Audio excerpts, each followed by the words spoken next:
Hello, everyone. How are you? I hope you're doing well. My name's Carl. Welcome to this webinar on behalf of the TEFL Org, where we're going to talk a bit today about teaching refugees. Thank you very much for joining us on this Wednesday. We usually do these webinars on a Friday, but this week we're doing it on Wednesday because it's half term in the UK, which means I've got to look after my daughter on Friday. So thank you very much for joining us. I'm in Belfast, Northern Ireland. Please let me know wherever you are in the world. I can see some people. Captain Marianne is here from Germany. Good to see you as usual. Captain Steve is here. Stephanie in Detroit. Catherine in Cardiff. Jatin, maybe, is that how you pronounce it? I'm sorry, in India if I made that mistake. June in Lancashire, Tracy in America. Oh, a few Americans in. Hello, everyone. Now, basically, this is a live Q&A webinar. So basically, I will answer any questions you have about teaching English as a foreign language. I am one of the teacher trainers here at the TEFL Org. I handle the courses in Northern Ireland and sometimes the Republic of Ireland. So if you do any practical courses, over here, you might spend the weekend with me at some point. I also work as an online teacher. I'm an online examiner as well. I've been lucky enough to have lived in many places around the world, such as Vietnam, Japan, China, Sri Lanka, Azerbaijan, Kazakhstan, Iraq. Worked a lot in Spain and Italy as well. So if you've got any questions about that, not necessarily about teaching refugees, but if you've got any questions that you've got burning inside of you that you need to ask, please do put it in the chat and I will get round to answer them after I've talked a bit about teaching refugees. So first of all, I'll explain a little bit about what I know about teaching refugees. So basically here in Northern Ireland, we have quite a few refugees from around the world that are placed here in Northern Ireland, and they come here to do something called ESOL classes quite often, ESOL. They quite often don't really have a choice where they're placed in the UK. So a lot of them are placed in Northern Ireland and they don't really know much about it. And I have experience through teaching them basically in these ESOL classes, ESOL classes. And that's where a lot of my experience comes from. I also have experience through examining them, because quite often some of them have to end up doing a test in order to stay in the UK to further their visa or their leave to remain in the UK. And it's a similar situation around the world. America might handle it differently. Australia might handle it differently. But quite often that tends to be what the refugee teaching situation is in an English-speaking country. And that's where my experience comes from it. Okay, but let me just get this PowerPoint up on the screen here. And let me just see what I can do here. Yep, okay. So I'm going to talk a bit about teaching refugees, some tips, why to teach them, that kind of thing. Please, if you've got any experience of this, please put it in the chat. If you've got any questions as well, please do put it in the chat as well. Okay, great. Right, so teaching refugees. Right. So first of all, what do refugees need? So if you are lucky enough, and I do say lucky because I think they're great classes, if you are lucky enough to teach refugee classes somewhere in the world. Now, the other thing I say, not all English lessons to refugees are in English-speaking countries. So you could, for example, teach English to refugees in Germany, for example, or other countries, because eventually they want to move to an English-speaking country. Also, those refugees will learn German in Germany, French in France, for example, blah, blah, blah. But you might also end up teaching English to refugees in a non-English speaking country. Okay, but just generally, what do they need? And when they first arrive, especially in an English-speaking country, they need survival language. And what do I mean by survival language? I mean language to help them get around Ireland, get around the UK, get around America, and actually do things like shopping, maybe do things like talk to doctors, maybe do things like talk to government organizations, maybe even some sort of telephone calls that they'll need to make, such as speaking to schools about their children. Not necessarily like high academic English, but English that will get them to day do survival around where they've been placed. Okay. So the other thing that refugees need tends to be something called ESOL classes. So that's English as a second or other language.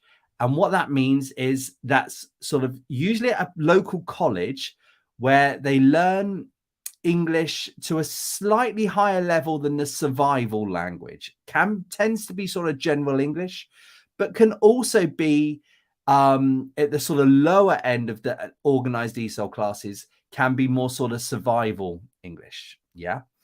So that tends to be at local colleges, tends to be, you know, quite well organized, that kind of thing. They also quite often need to get their English up to a level to pass a specific test that will allow them to remain in a country. So I'm thinking of something like a Trinity CELT test or an IELTS test. And this tends to be after they've been here a little while.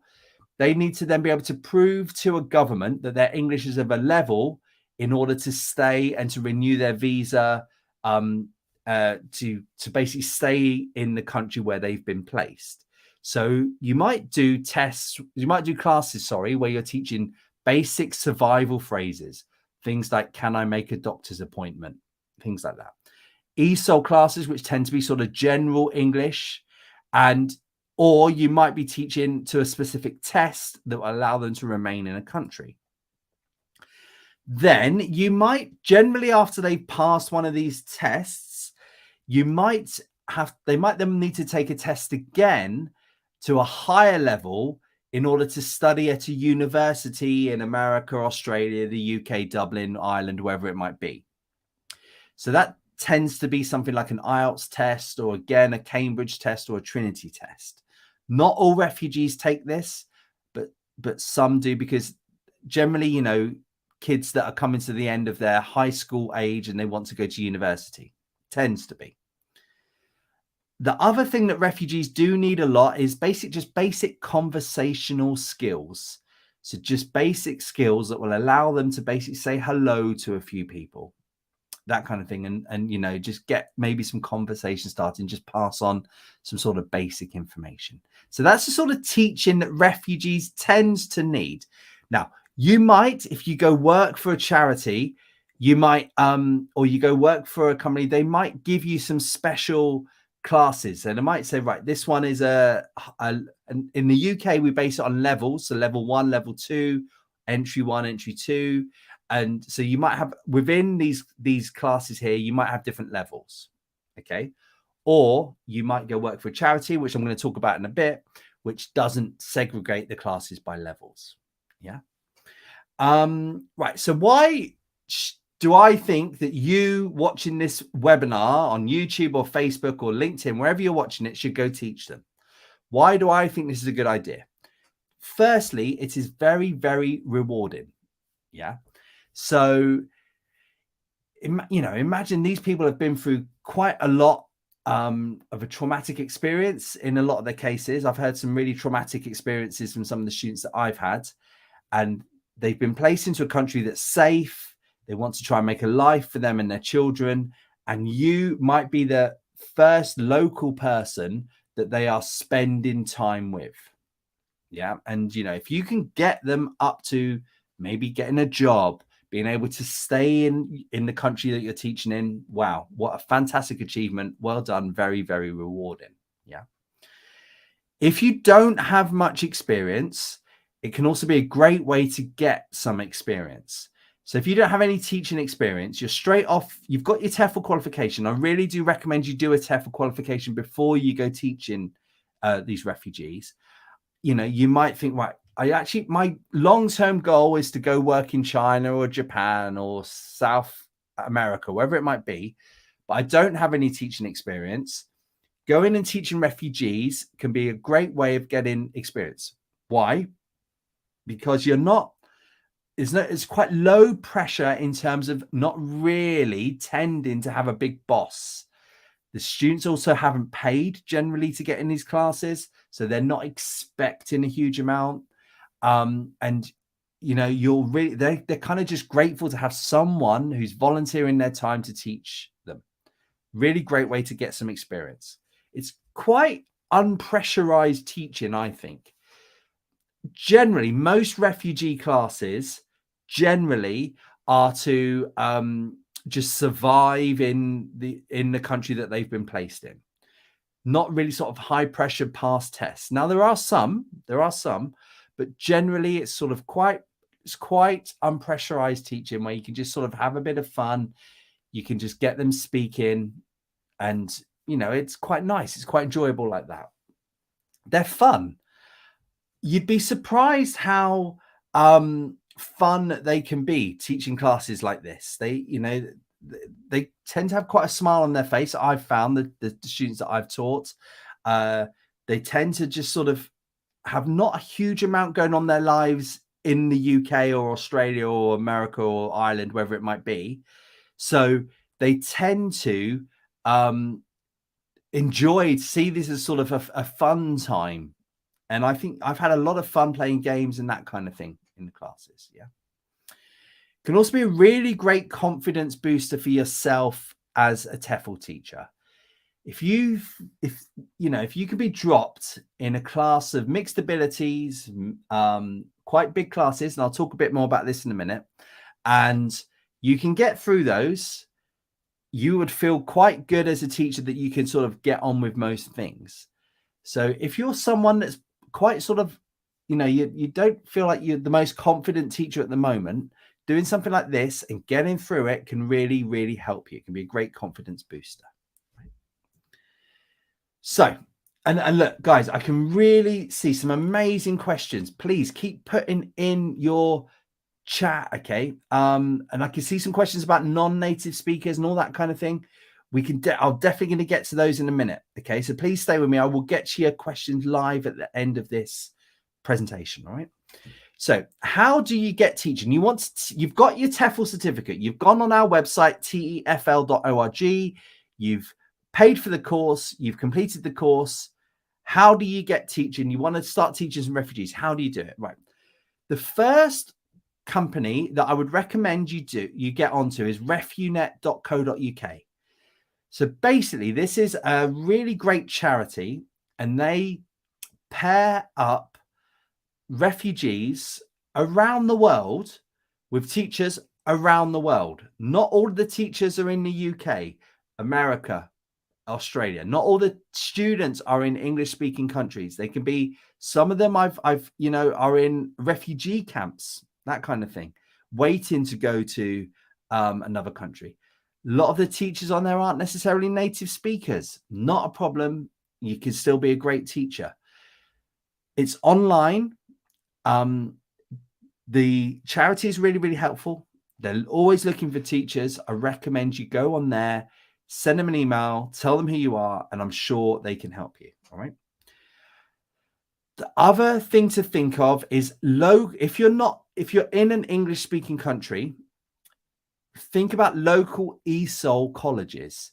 So, for example, here in Northern Ireland, I'm in a town called Bangor, which is just outside Belfast. We have a local college where local Northern Irish people go to learn courses, whatever it might be, engineering, mechanics, whatever it might be, right? They also offer classes to refugees, and you might be able to get some work, and this tend to be paid work at that local college.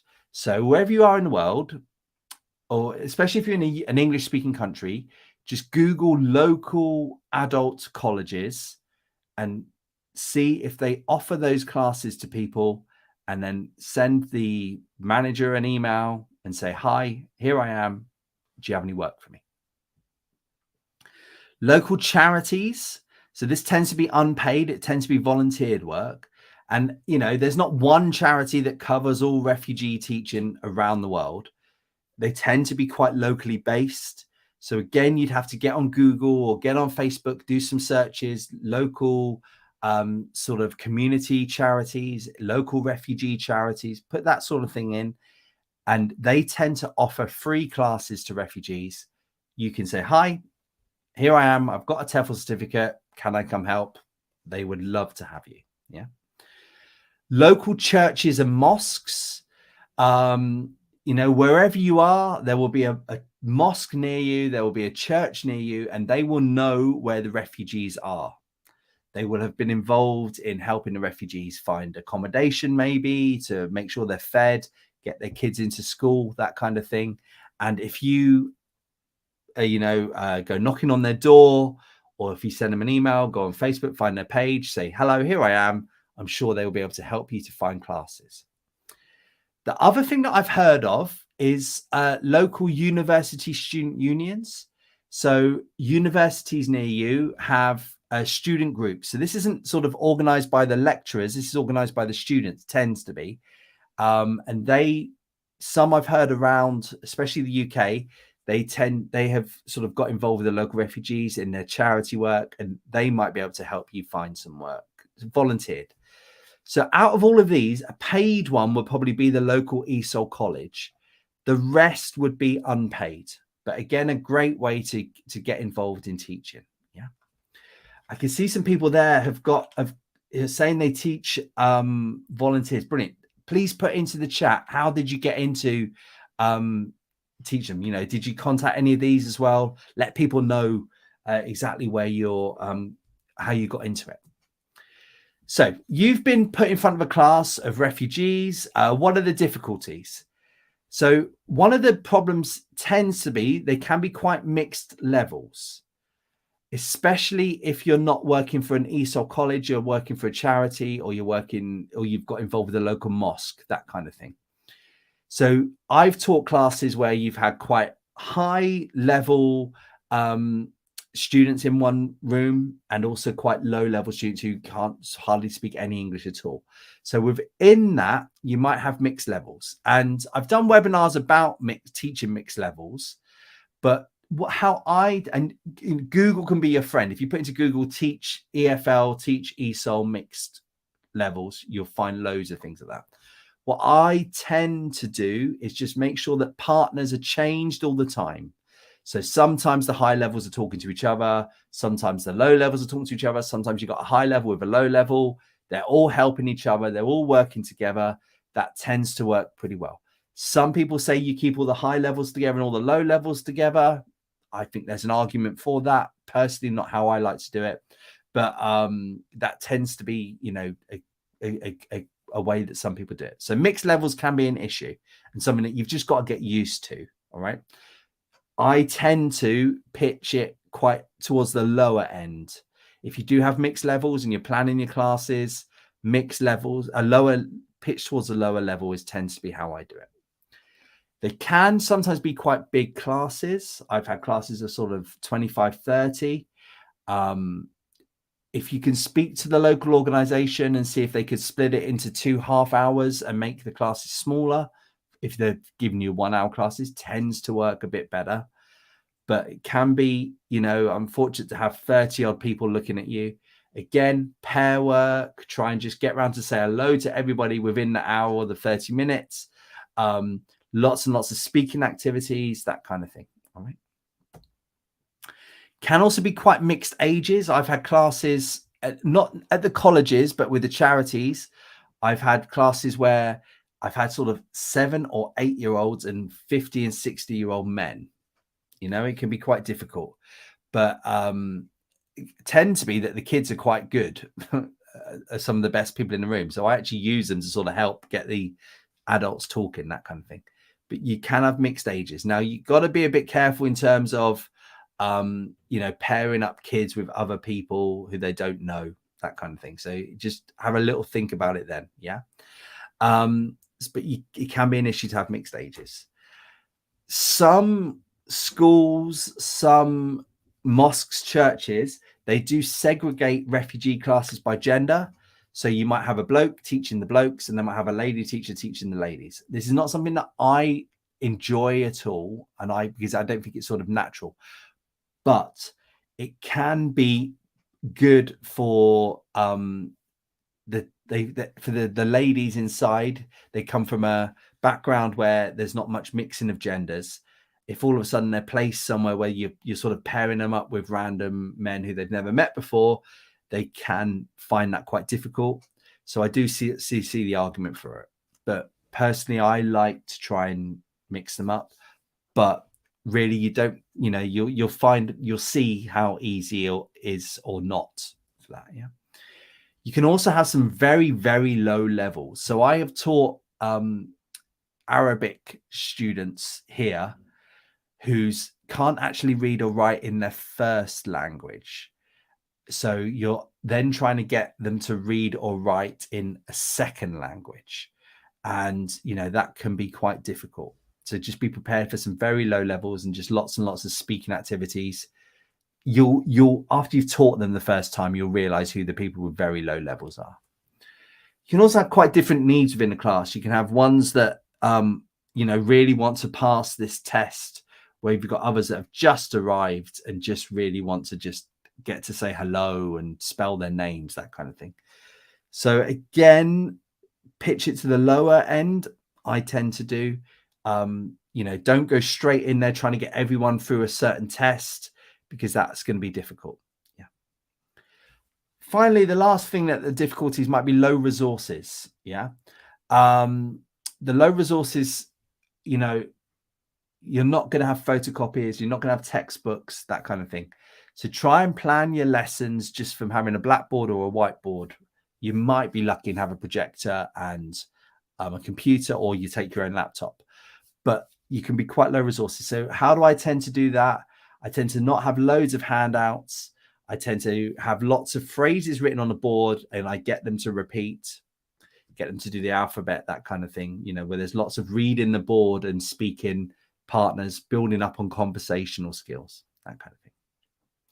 So what do you teach? In your very first class, start very low. It's better to start low and then get higher. It's more difficult to start high and then get lower in terms of the level that you're teaching. So go in there with your very first class and don't expect much, and then be pleasantly surprised if they're good. So go in there teaching things like the alphabet, A, B, C, D. Get them to spell their names. They have quite difficult names that maybe doctor surgeries or libraries might not, librarians, doctor surgery receptionists have not really heard before that much. And if you can get them to spell their names slowly, their kids' names, that kind of thing, that can really be a good thing to help them with. Lots of listening and repeating the phrases. Hello, my name is, I'm from, my date of birth is, my address is. Lots of listen, repeat. You write it on the board, they repeat until they can say it really well. Yeah. Simple writing activity exercises. So things like form filling, and a lot of this is done electronically, but so you could have if you've got a computer suite, very difficult, you get them typing on their phone, but tends to be what I tend to do is write a pretend form on the blackboard, name, address, and then give them just some blank piece of paper. They have to write it in. That's if they can write the letters of English well. Yeah. So, when you're doing the alphabet, you also do writing practice of getting the letters correct in the English alphabet. And then basically see how quickly they improve. They might come in, they might be shy, they might be quite, you might think of them as being quite low level in the first 10 minutes. You'd be surprised sort of after 20 minutes, how quickly it does get up, how quickly they sort of improve once they've got into the flow of it, once they've started remembering a few things, once they've got something called the affective filter has been lowered. That basically means they haven't got this wall between you and the teacher. They've sort of reduced that and they're happy. You'd be surprised how quickly they improve. And then the next lessons, you might just ratchet it up a gear and start writing more sentences, that kind of thing. Are there any resources for teaching refugees? Yep. So if you go to our website, TEFL.org, and I should have said at the start, but Alan, who's monitoring the chat, I'm sure he'll put a link into our resources page, and you can get resources for a variety of lessons in there, and you can buy a pack off there. You can see some of them and see if you think they're suitable. Yeah. Another good website for ESOL low-level websites is teachingenglish.org.uk, run by the British Council. They used to have a really good thing there called ESOL Nexus. I don't know if it's still on there, but definitely that's a good website to have a look for. This is another good one for low-level resources for refugees, esol.excellencegateway.org.uk. Got some good things on there as well. Finally, if you're not sure, you know, these ones don't suit you, if you put into Google ESOL resources, you'll find websites like that will be able to help you. If they're teaching to a certain test, you could say English CELT tests. You might find some resources on that kind of thing. Yeah. Basically that's the sort of thing that you're looking for. Thank you, everybody, for staying with us. Right, I'm going to get to these questions. Thank you. I hope you enjoyed that. Please, if you've got any questions about it, or if you disagree, please also put that in the chat. Alan, thank you very much for your comment that was quite early on. One of the best jobs you ever worked was as an assistant in a refugee English language program. Amazing experience. Fantastic, Alan. Whack a bit more information in there, Alan. Tell people, how did you get into it? You know, where was it? That kind of thing. Fantastic. I really do think it's a great thing to get into, even if you're a super experienced teacher. All the hellos. Look at everybody's everywhere. Belgrade, Germany, Preston, Chicago, South Africa, Dublin, down the road from me, Hugh, Bangladesh, Madrid. Oh, wow. People all over the place. Right. Yatin or Jatin. Can you teach as a non-native speaker? Yeah. So, not necessarily refugees, but if you want to be a teacher of English as a foreign language, you can do it as a non-native speaker. Drives me mad, this non-native speaker thing, because what is a non-native speaker? You know, I'm not sure you can get a really good definition from it. Is someone whose second language is English but has got their English to a very high level a native speaker? Maybe. They're definitely at native level. I've done webinars about teaching as a non-native speaker. Might be worth watching that, Yatin, because I could go talk a good hour, 2 hours about this. But have a look at those. If you want to teach refugees as a non-native speaker, yeah, for sure. Try that website, Refunet. They'll really be happy to have you, I think, on there as well, Yatin. So definitely you can. Yeah. Omar. You want to ask if I have a textbook teaching the rules and tenses in an easy way. I don't think there is a textbook that has ever nailed this in all the years of English as a foreign language. Right. The first thing I would say, Omar, is if you do a TEFL Org course, we will show you and we will train you how to teach grammar. Then what I always say to my trainees is don't try and learn all of the grammar all at once. Basically, the best way to learn a tense and a rule is to teach it. So if you've got something like a general English textbook, something like Headway, New English File, Cutting Edge, something like that, then if you say, right, this week I'm going to be teaching the past simple, and you just learn the past simple. Next week, I don't need in the past continuous, learn the past continuous. It's absolutely no point getting a sort of big book like this, yeah, and just trying to learn it all. Now, this is an all right book. Please don't everybody run out and buy this book. But I personally think the best way to do it is to get a general English textbook that you'd use in class, a course book, and just learn as you teach. Getting something like that and trying to learn all of the rules of English grammar won't work. They won't fit in there. Okay. My advice, Omar. But if you do one of our courses, Omar, you'll be perfectly fine to teach English. Tracy, how quickly are folks finding jobs after getting certified? it depends on them, to be honest. If you've got your certificate in hand and you've done your 120-hour course, you've got that certificate. If you're really free where you want to, if you want to go abroad, where you want to go to abroad, you can be up and teaching quite quickly. If you've got a certain destination in mind, it can take a bit longer because maybe you've got to wait for a job there. You know, maybe it's not the peak hiring season for the place you want to go to. Online, I know people that have been up and running within a week working for someone after getting their certificate in the post. So it really does sort of depend on you, Tracy, where you want to go, the time of year, all that kind of thing. Yeah. The amount of work you put into it, that kind of thing. Yeah.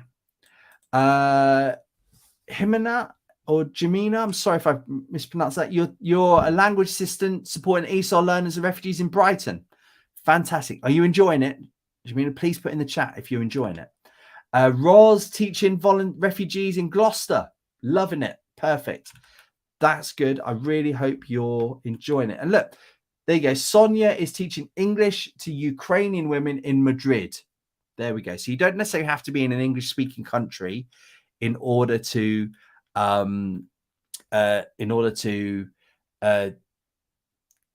be teaching English. Sorry, I sort of lost my mind now. Yatin, do you have to pay for volunteering? No, volunteering jobs are free. Yeah.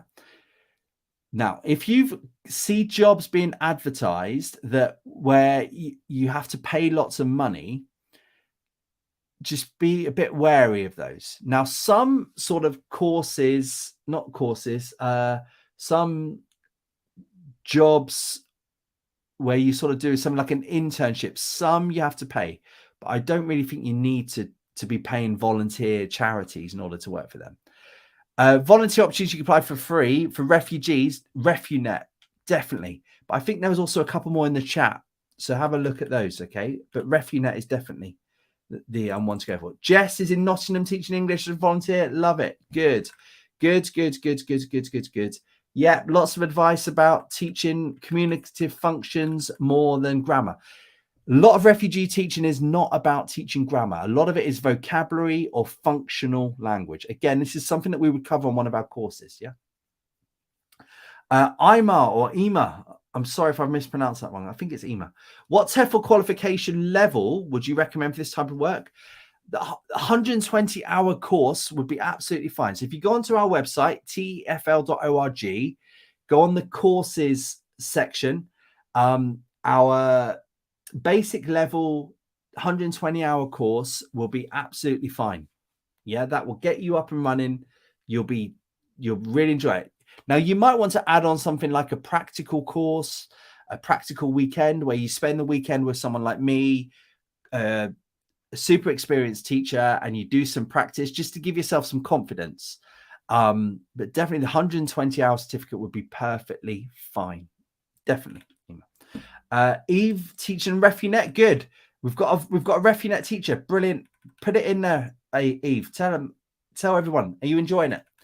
Alex in Cape Town. Hi. You're just finishing your TEFL and just started teaching refugees at your church. There we go. Beginning to advance in one class. So quite a challenge. Yeah. Alex, don't expect too much. If you've got this big mixed level, it's very difficult, even for people that have been teaching for a long time. Yeah. Pitch it towards the bottom end, you know, see if you can get the advanced people helping out a lot more, doing error correction, that kind of thing. Can be really difficult, but I hope you're enjoying it, Alex. Tracy, hi. The global economy is on a downturn and will continue in 2023. All right, Tracy, don't need to depress us. What are the hiring prospects this year, especially for online teaching? Is it better to have a niche skill like business English? Right. For online teaching, right, there's always going to be kids classes. That's the first thing I would say. A lot of companies, if you believe that there's going to be a downturn in the global economy, the first thing that a lot of companies cancel is training. So they would cancel the business English classes. However, parents will always find the money for their kids. So if you really want to you want to have a bulletproof work, kids is always the way to go forward, for sure. Now, English, I've sort of been teaching through global economic meltdowns, because there was one, I don't know what it was, 10 years ago, something like that, and I was teaching then.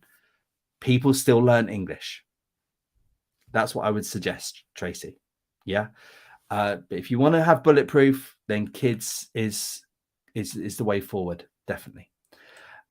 Look at all these lovely people saying how great they are to at teaching. I'm really glad that you're enjoying them all, and you're finding the teaching good.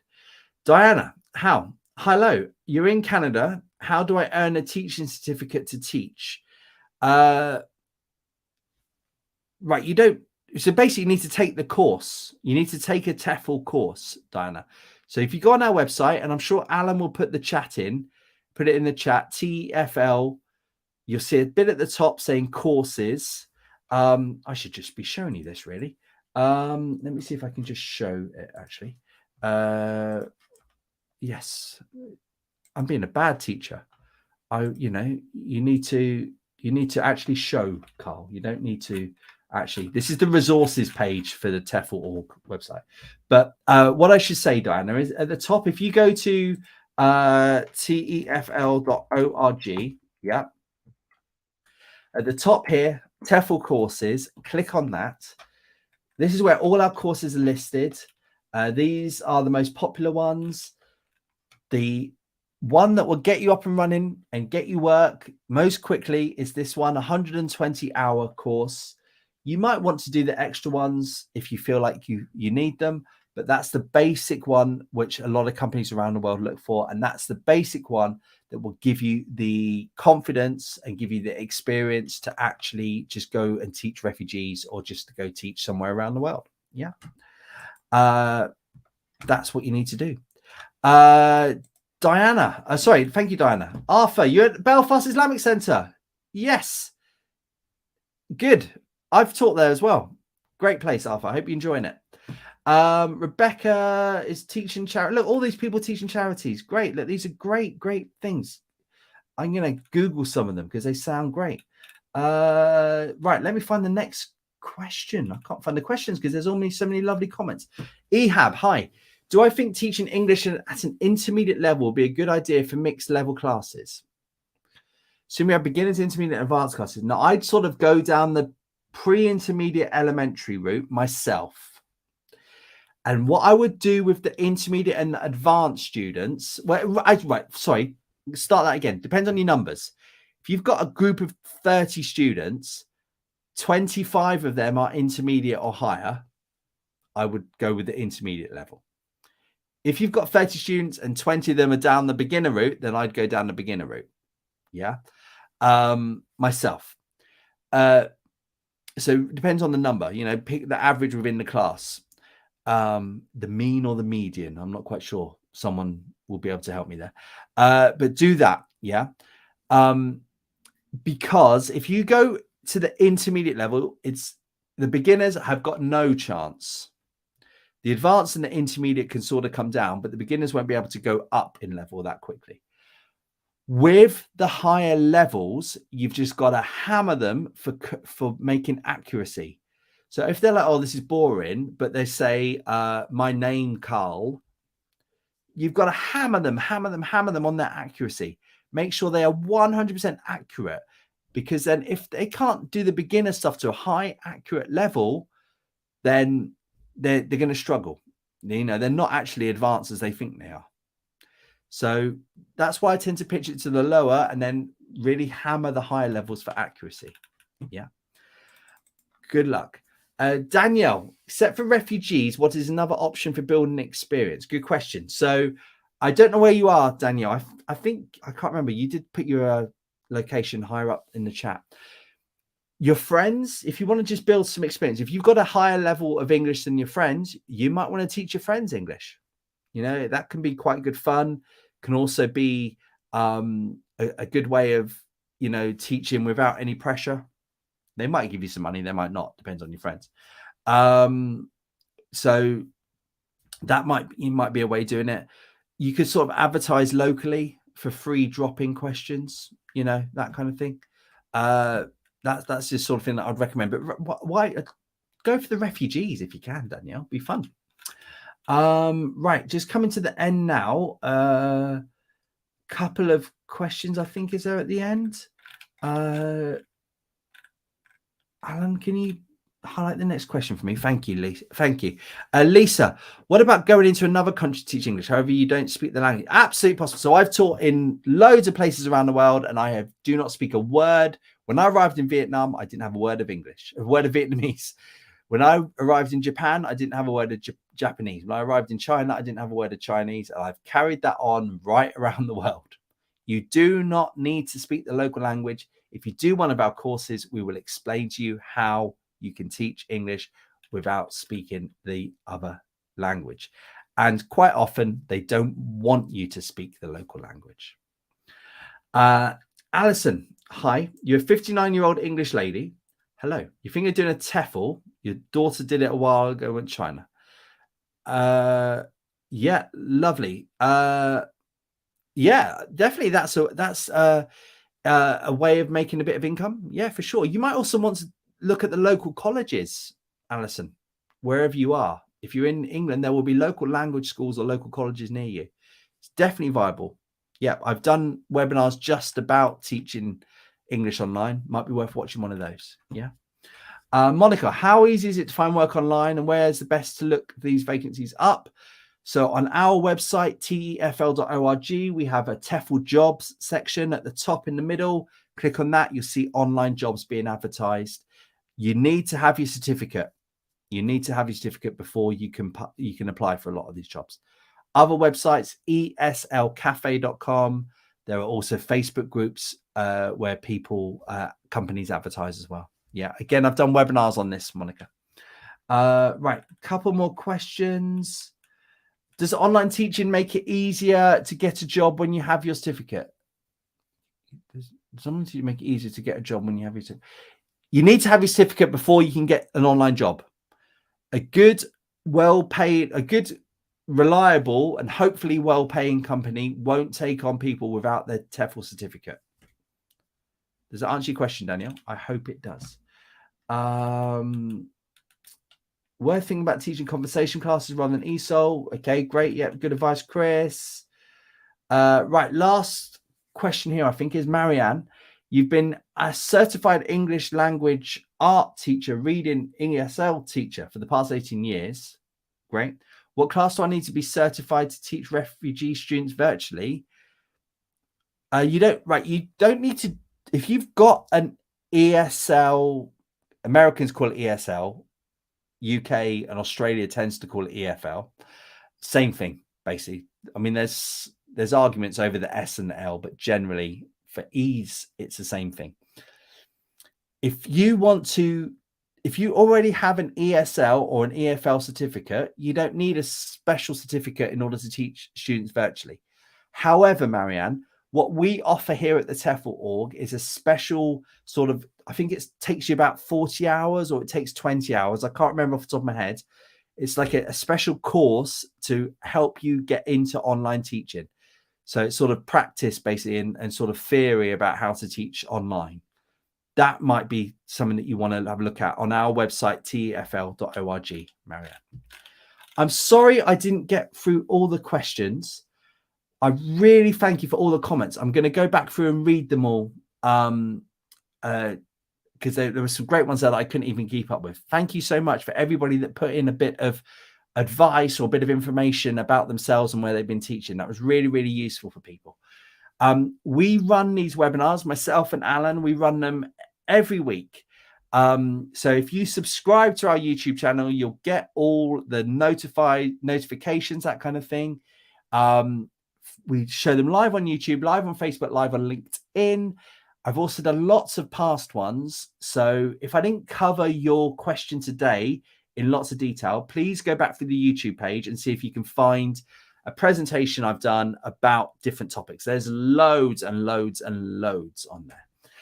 We also have a great podcast about teaching English abroad. Again, there's links to that on our website, tefl.org. If you want to send us a message about anything, we read all the messages through our website. There's a chat with us function. You can send us a message through Facebook. We also read all the LinkedIn and YouTube comments. Thank you very, very much, everyone. Please tune in again for the next webinar, which will probably be next week or maybe the week after. But again, if you click on the notifications, you'll find out more. Because I'm quite a vain person, please like this. Please put in the comments if you did like it, or please put in the comments if you didn't like it.